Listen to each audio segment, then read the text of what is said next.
daily words of God.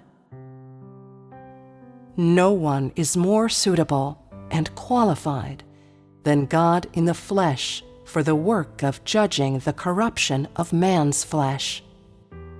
If judgment were carried out directly by the Spirit of God, then it would not be all-embracing.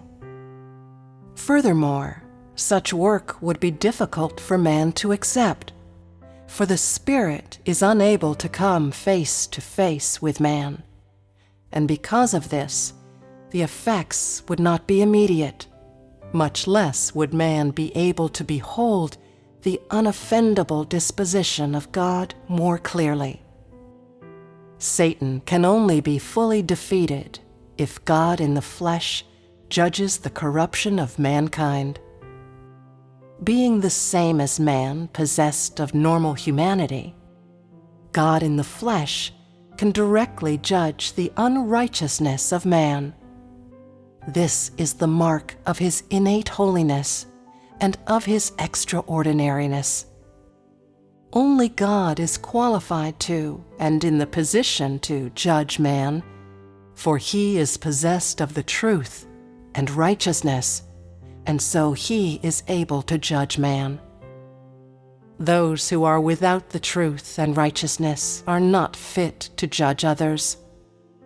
If this work were done by the Spirit of God, then it would not be victory over Satan. The Spirit is inherently more exalted than mortal beings, and the Spirit of God is inherently holy and triumphant over the flesh. If the Spirit did this work directly, he would not be able to judge all of man's disobedience and could not reveal all of man's unrighteousness. For the work of judgment is also carried out through man's conceptions of God, and man has never had any conceptions of the Spirit, and so the Spirit is incapable of better revealing the unrighteousness of man, much less of completely disclosing such unrighteousness. The incarnate God is the enemy of all those who do not know him. Through judging man's conceptions and opposition to him, he discloses all the disobedience of mankind. The effects of his work in the flesh are more apparent than those of the work of the Spirit. And so the judgment of all mankind is not carried out directly by the Spirit, but is the work of the incarnate God. God in the flesh can be seen and touched by man, and God in the flesh can completely conquer man. In his relationship with God in the flesh, man progresses from opposition to obedience, from persecution to acceptance, from conception to knowledge, and from rejection to love. These are the effects of the work of the incarnate God. Man is only saved through the acceptance of his judgment, only gradually comes to know him through the words of his mouth, is conquered by him during his opposition to him, and receives the life supply from him during the acceptance of his chastisement. All of this work is the work of God in the flesh, and not the work of God in his identity as the Spirit. The work done by God incarnate is the greatest work and the most profound work. And the crucial part of the 3 stages of God's work are the 2 stages of the work of incarnation. The profound corruption of man is a great obstacle to the work of God incarnate. In particular, the work carried out on the people of the last days is tremendously difficult, and the environment is hostile, and the caliber of every kind of person is quite poor. Yet, at the end of this work, it will still achieve the proper effect without any flaws. This is the effect of the work of the flesh, and this effect is more persuasive than that of the work of the Spirit. The 3 stages of God's work shall be concluded by God in the flesh, and must be concluded by the incarnate God. The most important and most crucial work is done by God in the flesh, and the salvation of man must be personally carried out by God in the flesh. Even though all mankind feel that God in the flesh is unrelated to man, in fact, this flesh concerns the fate and existence of the whole of mankind.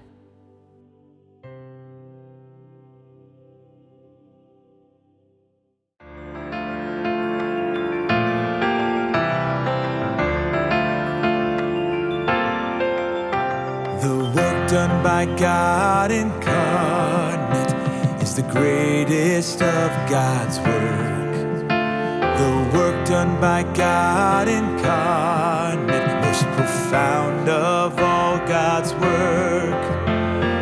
Of the 3 stages of God's work, the most crucial are these two stages of the work of God incarnate. The most crucial part of the work of God is done in the flesh. The salvation of every man by God must be done in the flesh. Though man feels God in flesh is unrelated, yet in fact this flesh concerns the fate and existence of all mankind as he does the most crucial work. The corruption of man is a hindrance to God incarnate's work. The environment is hostile, man's quality is so poor. The work of the last days is especially hard, yet the appropriate outcome will be reached at the end of this work. The most crucial part of the work of God is done in the flesh. The salvation of every man by God must be done in the flesh. Though man feels God in flesh is unrelated, yet in fact this flesh concerns the fate and existence of all mankind as he does the most crucial work. God's work will achieve the greatest result without any flaws. God's work will achieve it. This is the effect of the work in the flesh, more persuasive than the work of the Spirit. The 3 stages of work shall be concluded by God in the flesh. The 3 stages of work must be concluded by God incarnate, no less. The most crucial part of the work of God is done in the flesh. The salvation of every man by God must be done in the flesh. Though man feels God in flesh is